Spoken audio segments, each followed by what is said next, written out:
Hello friends, मेरा नाम है रजत अग्रहरी। आप सभी का ऑनलाइन क्लासेस में स्वागत है। हमारी जो ये कमीशन वाली क्लास चल रही है, संवैधानिक संस्थाएं, फिर उसके बाद सांविधिक संस्थाएं, तो उसमें आज हमारा टॉपिक है केंद्रीय सूचना आयोग, सेंट्रल इंफॉर्मेशन कमीशन। इसको शॉर्ट में हम लोग बोलते हैं CIC। ठीक है, इससे रिलेटेड कुछ क्वेश्चन बहुत इंपॉर्टेंट है। ये बहुत इंपॉर्टेंट टॉपिक है एक ये, फिर इसके बाद CBC भी बहुत इंपॉर्टेंट टॉपिक रहेगा जब हम विजिलेंस कमीशन पढ़ेंगे। ठीक है, उसके पहले आज हम लोग बात करते हैं सेंट्रल इंफॉर्मेशन कमीशन की। इसका आप लोग पूरा देखिएगा। इसमें हम लोग केंद्रीय सूचना आयोग भी देखेंगे, उसके बाद राज्य सूचना आयोग यानी कि मध्य प्रदेश राज्य सूचना आयोग भी एंड में हम लोग देखेंगे। सबसे पहले हम बात करते हैं केंद्रीय सूचना आयोग, इसकी स्थापना कैसे हुई, इसका कुछ आधार है या नहीं। तो याद रखिएगा, एक अधिनियम आया था, सूचना का अधिनियम, सूचना का अधिकार अधिनियम, राइट टू इंफॉर्मेशन, सूचना का अधिकार अधिनियम सन 2005। इसको हम शॉर्ट में आप अक्सर सुनते होंगे RTI। तो ये RTI यही है, RTI एक्ट 2005। और इस अधिनियम RTI एक्ट 2005 के माध्यम से इस केंद्रीय सूचना आयोग की स्थापना 12 अक्टूबर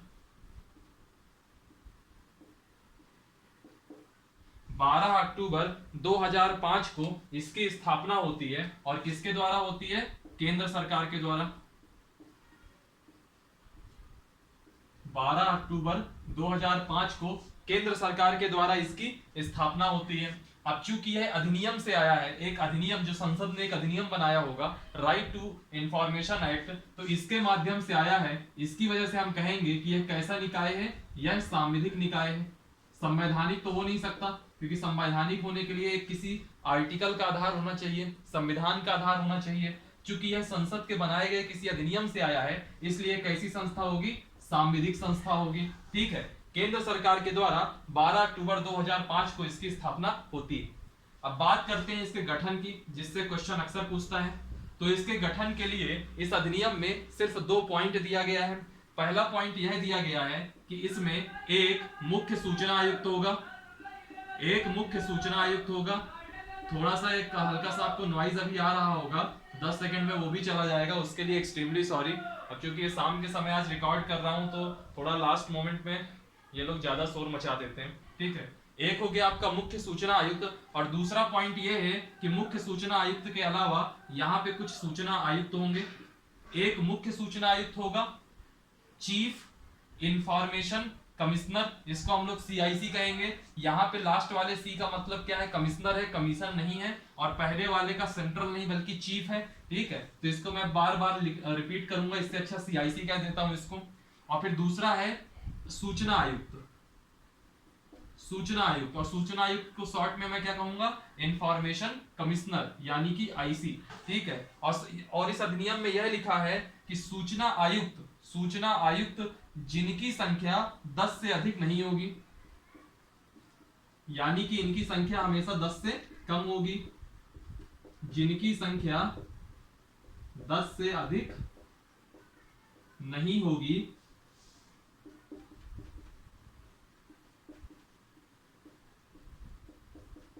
आवश्यकता अनुसार नियुक्त किए जाएंगे।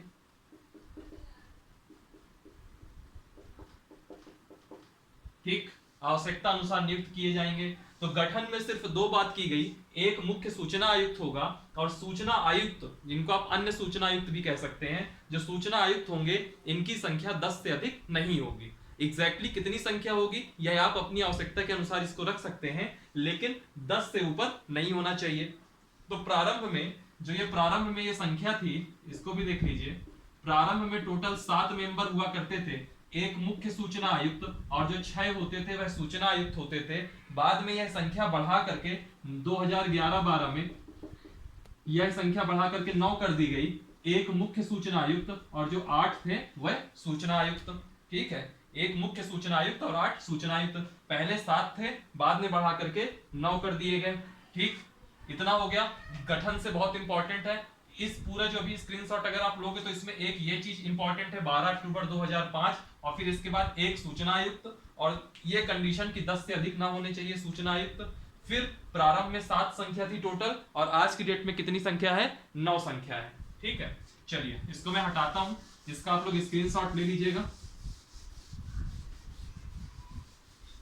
इससे रिलेटेड कुछ और चीजें देखते हैं। अब हमको यह मालूम चल गया कि एक मुख्य सूचना आयुक्त होगा, उसके अलावा अन्य सूचना आयुक्त होंगे। अब सवाल उठता है कि इनकी नियुक्ति कैसे होगी, इनकी नियुक्ति कैसे होगी। तो ये रटा रट आया है, जहां दिमाग ना काम करे सीधे राष्ट्रपति को डाल दीजिए। तो याद क्या करिए, यहाँ पे नियुक्ति किसके द्वारा होगी, राष्ट्रपति के द्वारा। लेकिन राष्ट्रपति ऐसे नियुक्ति नहीं कर देगा, एक समिति की सिफारिश पर। एक समिति होगी, उसकी सिफारिश होगी कुछ नामों को लेकर के, और वह समिति जिन जिन नामों की सिफारिश करेगी उन उन लोगों को राष्ट्रपति नियुक्त करेंगे एक समिति की सिफारिश पर। सवाल उठता है कि समिति में कौन लोग होंगे, तो यह समिति में 3 लोग होंगे। समिति में 3 लोग होंगे। पहला, खुद प्रधानमंत्री होंगे, यानी कि इस समय नरेंद्र मोदी। दूसरा, लोकसभा में विपक्ष का नेता, लीडर ऑफ अपोजिशन, जैसे कि इस समय कौन है, अधीर रंजन चौधरी।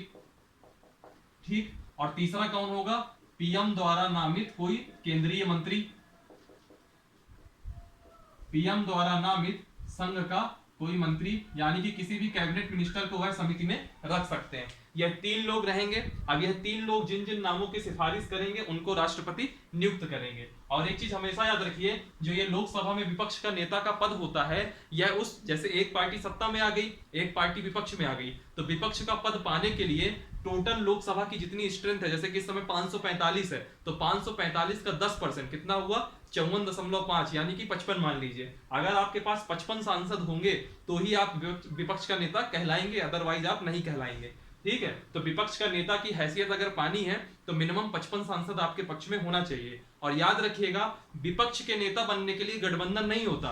अगर आप कांग्रेस पार्टी हैं तो कांग्रेस पार्टी के पास अकेले 55 सांसद होने चाहिए। फिर उसमें यह नहीं होगा कि चलिए हम समाजवादी पार्टी से गठबंधन कर लेते हैं। विपक्ष का नेता बनने के लिए गठबंधन नहीं हुआ करता है। ठीक है, लेकिन इस समिति में अगर मान लीजिए लोकसभा में विपक्ष का नेता का पद किसी को नहीं है, जैसे 2014 का जब चुनाव हुआ तो उसमें भी कांग्रेस के पास सीटें 55 से कम थी, और 19 में भी 55 से सीटें कम थी कांग्रेस के पास, तो लोकसभा में विपक्ष का नेता एज सच कोई नहीं है। ऐसी स्थिति अगर आती है तो जो भी विपक्षी पार्टी में जो सबसे बड़ी पार्टी होगी, जैसे कि इस समय कांग्रेस पार्टी है, तो उसका जो नेता होगा सदन में, उसी को लोकसभा में विपक्ष का नेता मान लिया जाएगा इस समिति के अंदर। ठीक है, तो वो नेता होंगे, यह 3 जन जिन जिन नामों की सिफारिश करेंगे उनको राष्ट्रपति नियुक्त कर देंगे। ठीक है, ये कॉन्सेप्ट हो गया आपका नियुक्ति का। नियुक्ति के बाद हम बात करते हैं योग्यताओं की। योग्यताएं कैसी होनी चाहिए, देखिएगा थोड़ा सा नॉइज आ रहा होगा आज थोड़ा सा एक प्रॉब्लम हो गई है कि अगर मैं वीडियो भी रिकॉर्ड नहीं करूंगा तो वीडियो टाइम से अपलोड नहीं हो पाएगा।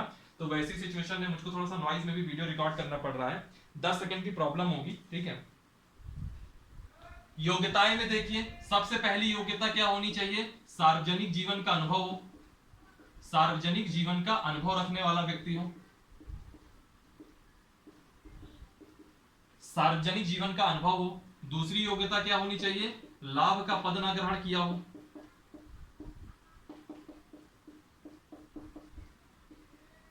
लाभ का पद न ग्रहण किया हो। और तीसरी योग्यता क्या होनी चाहिए, तीसरी योग्यता यह होनी चाहिए, राज्य विधानमंडल या संसद का कोई सदस्य ना होना चाहिए,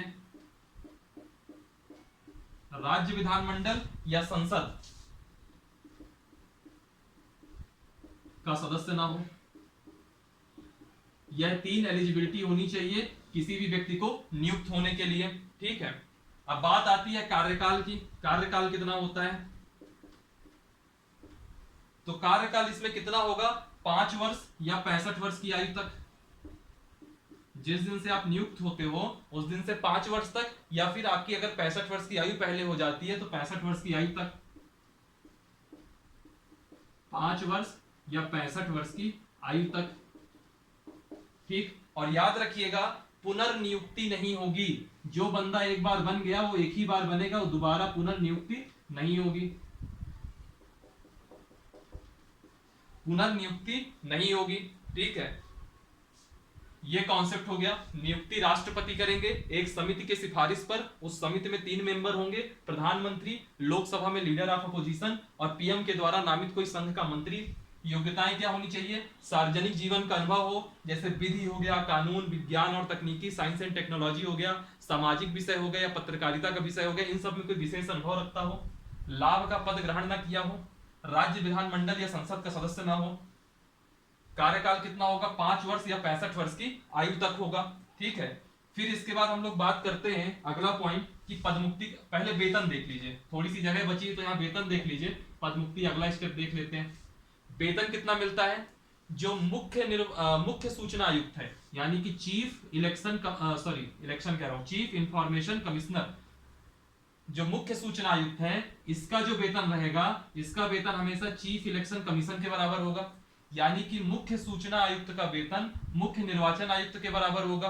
और जो सूचना आयुक्त होंगे इंफॉर्मेशन कमिश्नर्स, इनकी जो वेतन होगा वह किसके बराबर होगा? वह जो जो चुनाव आयुक्त थे, निर्वाचन आयुक्त थे, यानी कि जो इलेक्शन कमिश्नर्स थे, उनके बराबर होगा।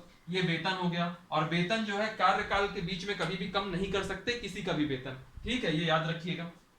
ठीक, चीफ इंफॉर्मेशन कमिश्नर का वेतन चीफ इलेक्शन कमिश्नर के बराबर होगा, इंफॉर्मेशन कमिश्नर का वेतन इलेक्शन कमिश्नर्स के बराबर होगा। बस इतना ही है और इसके अलावा कुछ नहीं है इसमें। ठीक, ये सब आपके सामने हो गया। इसका स्क्रीनशॉट ले लीजिएगा, नहीं लिया हूं तो 10 सेकंड वीडियो रिवाइंड कीजिए। इसके बाद आता है कॉन्सेप्ट अगला पदमुक्ति का, कि इनकी पदमुक्ति कैसे होती है। इनकी पदमुक्ति कैसे होती है तो याद रखिएगा, इनको हमेशा कौन हटाएगा? राष्ट्रपति हटाएगा। समय से पहले ये इस्तीफा दे सकते हैं, किसके नाम पे? राष्ट्रपति के नाम पे। तो राष्ट्रपति चीफ इंफॉर्मेशन कमिश्नर और आईसीस को हटाता है निम्न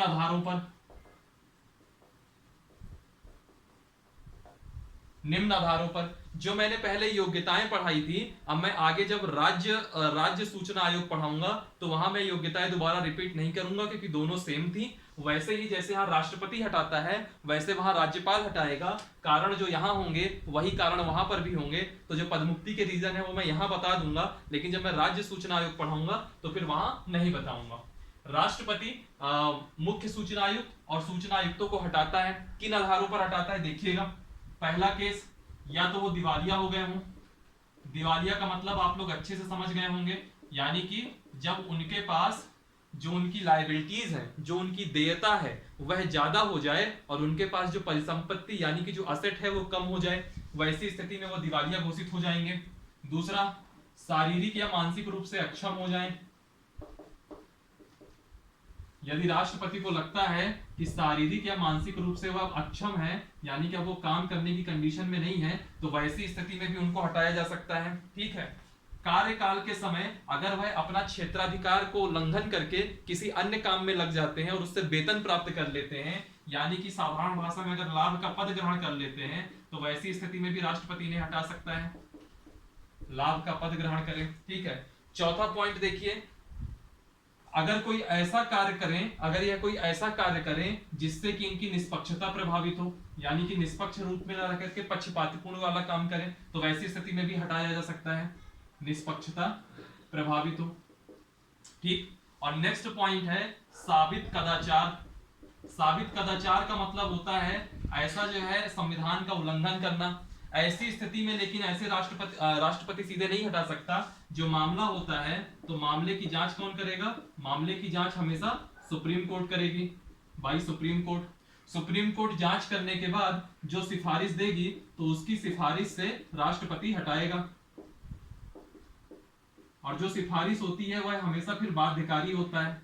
ठीक, और एक और कंडीशन है कि अगर कभी न्यायालय ने किसी व्यक्ति को दोषी ठहरा दिया हो और अदालत को और राष्ट्रपति को ऐसा लगे कि न्यायालय ने उस मुद्दे पर दोषी ठहराया है जिस मुद्दे पर उसका नैतिक पतन हो रहा है, ऐसी स्थिति में इसको आधार बना करके भी राष्ट्रपति हटा सकते हैं। इनको मैं बहुत डिटेल में इसलिए नहीं जा रहा हूं क्योंकि पिछले जितने भी आपने आयोग पढ़े हैं सब में भी हम यही पॉइंट ही डिस्कस कर रहे हैं। ठीक, लगभग वही पॉइंट है। अब इसके बाद हम लोग बात करते हैं कुछ और चीजें, कुछ और फैक्ट देख लीजिए। केंद्रीय सूचना आयोग के पास जब ये किसी मामले की जांच करते हैं तो आयोग इनके पास जांच करते समय दीवानी न्यायालय की शक्तियां होती हैं। जांच करते समय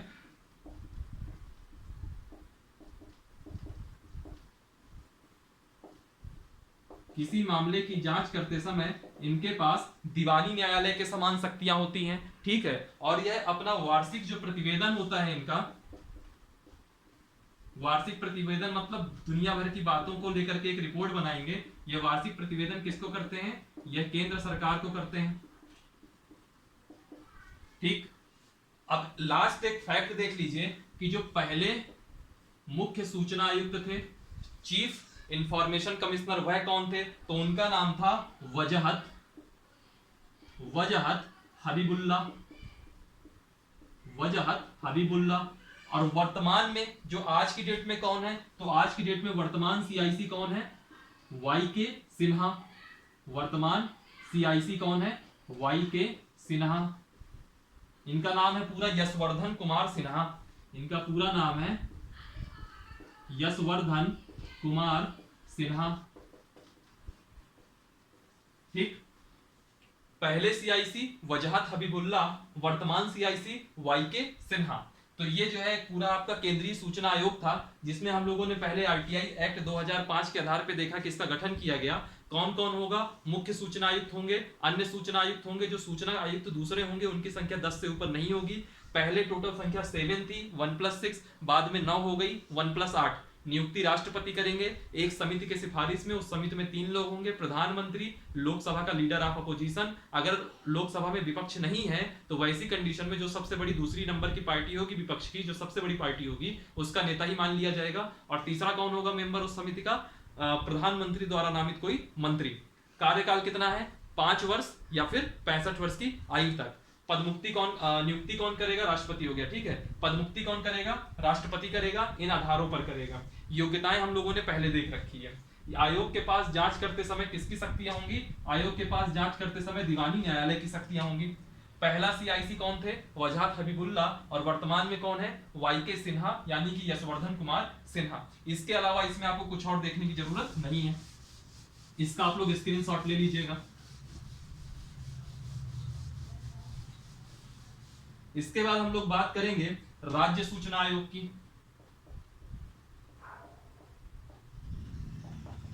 राज्य सूचना आयोग, स्टेट इंफॉर्मेशन कमीशन। याद रखिएगा जो राज्य सूचना आयोग होता है, इसका भी जो गठन होता है, इसके जो गठन के पीछे आधार है वही है राइट टू इंफॉर्मेशन एक्ट 2005।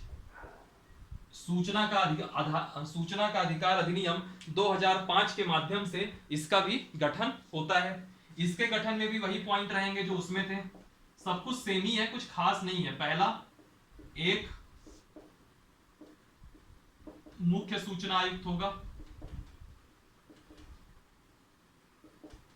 दूसरा, सूचना आयुक्त होंगे जिनकी संख्या 10 से अधिक नहीं होंगी। सूचना आयुक्त होंगे जिनकी संख्या 10 से अधिक नहीं होगी। वही सेम पॉइंट है, कुछ अलग नहीं है इसमें। जिनकी संख्या 10 से अधिक नहीं होगी। और यह कौन तय करेगा? यह समय समय पर आवश्यकता के अनुसार राज्यपाल या राज्य सरकार तय करेगी, ठीक है। और नियुक्ति कौन करेगा? याद रखिएगा जो योग्यताएं हैं वह सेम रहेंगी, जैसे मैंने वहां पे बताया था कि लाभ का पद ग्रहण ना करता हो, ठीक है, सामाजिक जीवन का अनुभव हो, संसद या राज्य विधानमंडल का सदस्य ना हो, तो same as CIC, central information commission. तो इसमें मैं बहुत डिटेल में नहीं जाऊंगा, ठीक है। नियुक्ति कौन करेगा? तो नियुक्ति हमेशा गवर्नर करेगा। जैसे वहां नियुक्ति राष्ट्रपति करता था, तो यहां नियुक्ति कौन करेगा? राज्य का राज्यपाल करेगा।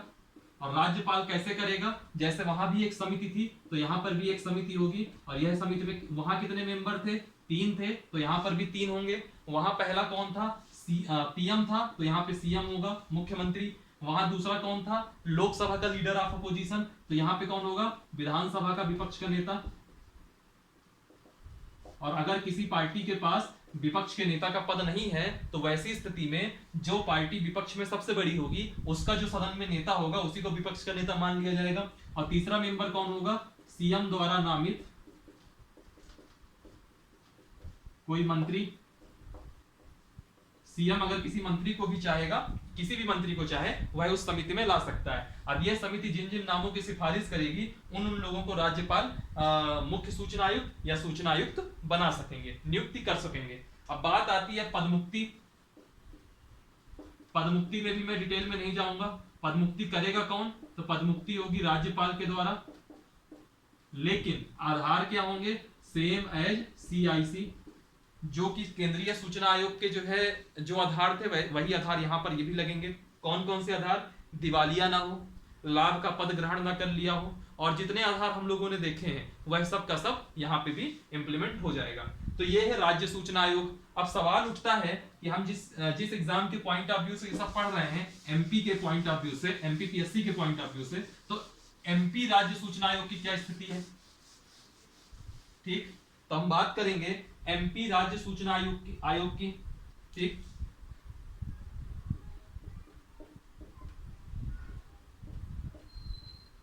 MP राज्य सूचना आयोग।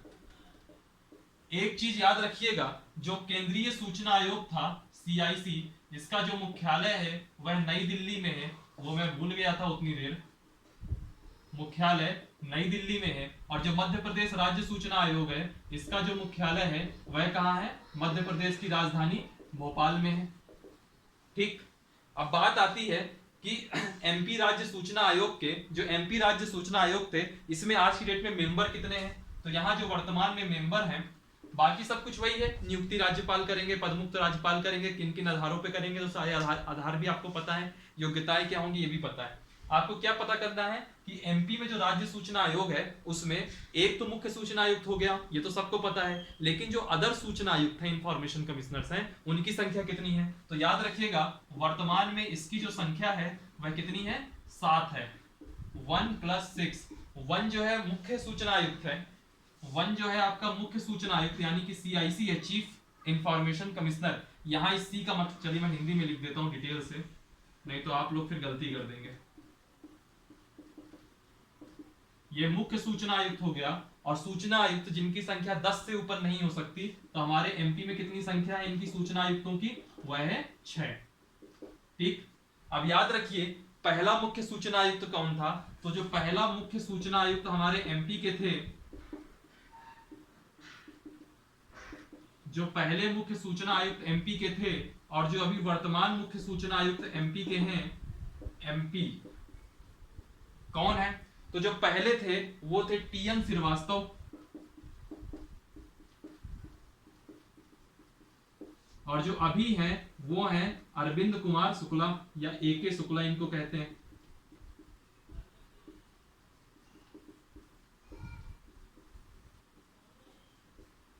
अरविंद कुमार शुक्ला कहते हैं। ठीक है, तो यही था MP में। मुख्यालय भोपाल में है, वर्तमान में संख्या 7 है। 1 + 6, स्थापना वही 2005 में ही हुई होगी।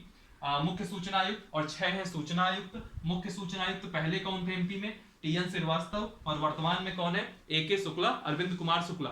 तो आपका जो सूचना आयोग से संबंधित फैक्ट था सिर्फ इतना ही है। अब इसके बाद आपकी इन आयोगों से रिलेटेड 3 क्लास और बनती है। पहली है आपकी विजिलेंस कमीशन की, सतर्कता आयोग की। फिर दूसरी बनेगी आपकी NGT की, नेशनल ग्रीन ट्रिब्यूनल, राष्ट्रीय हरित अधिकरण। फिर इसके बाद जो है लास्ट क्लास बचती है आपकी खाद्य संरक्षण आयोग की। 3 क्लासेस बजेगी आपकी इसके बाद, उनको भी हम 3 दिन में निपटा देंगे। और फिर इसके बाद हम लोग MP के GK की बात करेंगे। पूरा फोकस MP को रख के ये बैच शाम का 6 बजे वाला आपका चलता रहेगा। चलिए फिर आज के लिए इतना ही रखते हैं। वीडियो को लाइक कीजिए, कमेंट कीजिए। कोई भी अगर डाउट है तो आप उसको पूछ सकते हैं। कहीं अगर कोई फैक्चुअल मिस्टेक हो गई होगी मुझसे पढ़ाने में तो आप उसको यहाँ पे हाईलाइट कर सकते हैं। और डिस्क्रिप्शन बॉक्स पे टेलीग्राम की लिंक दी हुई होगी, उसको जरूर ज्वाइन कीजिएगा। और मेरे चैनल की प्लेलिस्ट में आप पॉलिटी वगैरह के वीडियो भी देख सकते हैं। और अगर आपका जो सेकंड पेपर होता है MPPSC का, उसके लिए रीजनिंग वगैरह के भी वीडियो देख सकते हैं। और एक स्टैटिक GK है तो उसके भी वीडियो आपको देख सकते हैं, जो कि आपके स्टैटिक GK को पढ़ने में मदद कराएगा। चलिए फिर आज के लिए इतना ही करते हैं। हंसते रहिए, पढ़ते रहिए, वीडियो को भी शेयर कीजिएगा। ठीक है, thank you for watching, thank you so much.